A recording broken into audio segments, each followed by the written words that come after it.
By day, he was the deputy director of the local public security bureau. But by night, he was the leader of a powerful criminal gang.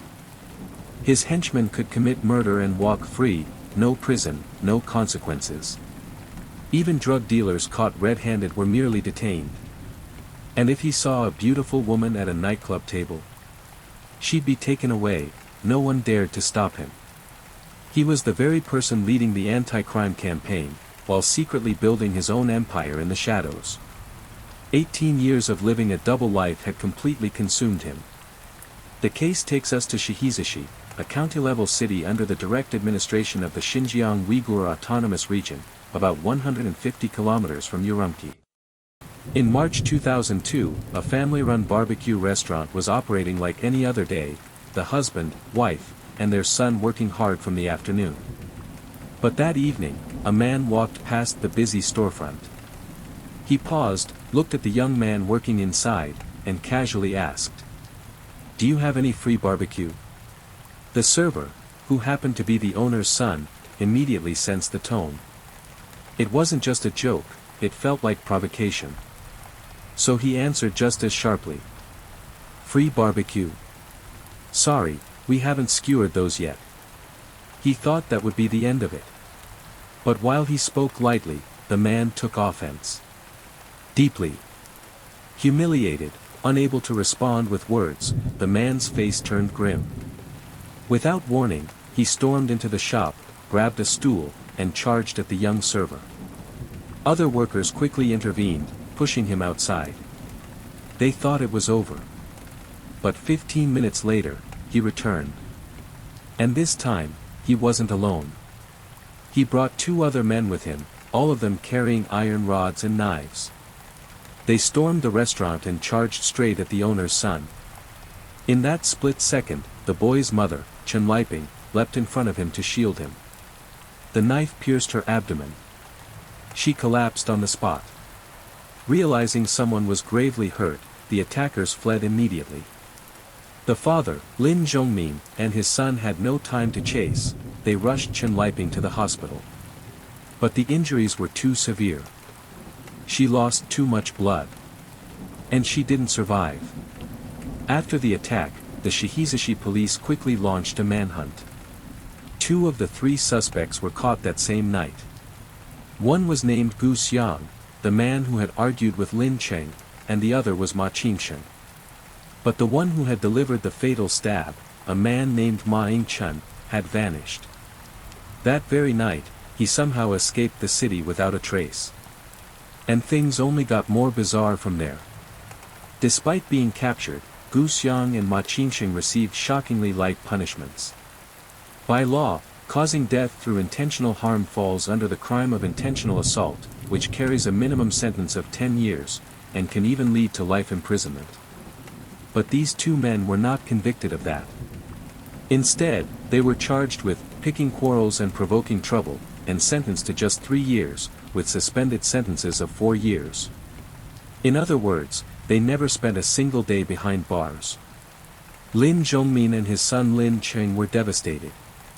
Their wife and mother had been brutally murdered, and yet, the killers walked free. They filed complaints, submitted appeals, made countless calls for justice. But every time, the answer was the same. It's been handled. Helpless and heartbroken, the Lin family had to watch the years go by. The barbecue shop continued to operate. Life moved forward, but the pain never faded. And Ma Yingchen, the man who had taken Chen Liping's life, remained at large, untouched by the law. By 2018, 16 years had passed. Lin Zhongmin was 65 now, suffering from poor health. His son Lin Cheng had entered middle age. But neither of them had let go of the anger burning in their hearts. They still held on to one hope. That the real killer would one day be brought to justice. That the courts would finally deliver a fair and honest verdict for what had happened. Then, in early 2018, something changed. China launched a nationwide campaign against organized crime, a sweeping crackdown that reached every corner of the country. And finally, a glimmer of light appeared for the Lin family.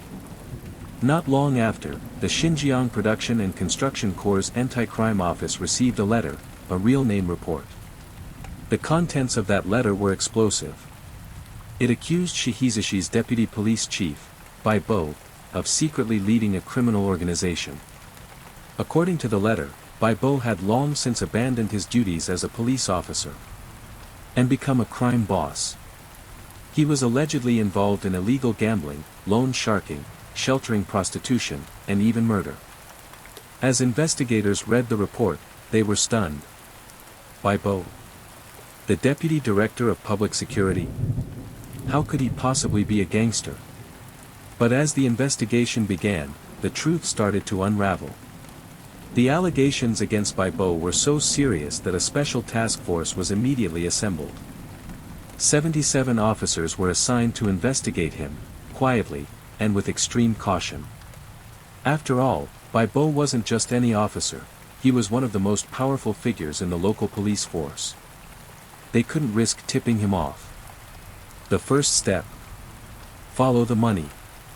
Investigators pulled the bank records of Bibo and his family. What they found was staggering. His wife, Fan Rong, a housewife with no income of her own, had spending habits that didn't just raise eyebrows, they set off alarms. She bought designer jewelry in full sets, each worth tens of thousands. Shoes and handbags costing several thousand yuan were routine purchases. And yet, the only official income in the household was Bibo's monthly salary, just a few thousand yuan. There was no way this lifestyle could be funded legally. Then came Bibo's personal bank records. The transactions were even more outrageous. Large transfers, hundreds of thousands, sometimes over 1 million yuan, kept appearing. The people sending him money? Known gang members. His own subordinates in the criminal underworld. One of them was Zhou Xiefeng, a key member of Bibo's network. Back in March 2004, Zhou Xiefeng had been caught red-handed at Urumqi Customs, carrying 76 grams of ketamine and 48 ecstasy pills. He was arrested on the spot and sent to detention. Now, according to Chinese law, possessing that amount of drugs is extremely serious. It carries a minimum sentence of 7 years, and can go all the way to life imprisonment. But something strange happened. Just a few days later, a senior officer from Shihizashi's administrative police showed up at the Customs Bureau and took Zhou away. After that, he was a free man. How? The answer lay in a document, a special agent certificate issued by the Shihizashi police, claiming that Zhou was actually an undercover operative, special informant. This document demanded that Urumqi Customs hand him over. So, by protocol, they did. But investigators weren't convinced. They tracked down that very certificate. And what they discovered shocked them. It was a forgery. Zhou Xiefeng was never a special agent. His name wasn't in any confidential registry. And the man who had signed that fake document, the officer who had personally gone to pick him up, was none other than Bibo. It was now clear, Bibo had used his position of power to fabricate a cover story, and free a drug dealer. But why? Because Zhou Xiefeng's family had paid him 200,000 yuan. That bribe was all it took. This wasn't just corruption, it was collusion. A police chief working hand in hand with the criminals he was supposed to be arresting. As the investigation deepened, more horrifying truths emerged. Bibo wasn't just protecting drug dealers. He was tied to multiple murders. In June 2009, taxi driver Hu Taizhu was out singing karaoke with friends. At some point, he stepped out of the private room to take a phone call in the hallway. There, he accidentally brushed shoulders with a middle-aged man named Zhang Lei. The two exchanged a few tense words, but the conflict seemed to end quickly. Staff members stepped in, and the men went their separate ways. But what no one realized was that Zhang Lei wasn't done. Roughly 20 minutes later, as Hu Taizhu and his friends walked to the parking lot, 3 men suddenly rushed at them, armed with knives. It was chaos. They slashed indiscriminately, who was stabbed 16 times and collapsed in a pool of blood. His friend, wounded but still able to run, escaped. Hu Taizhu bled to death.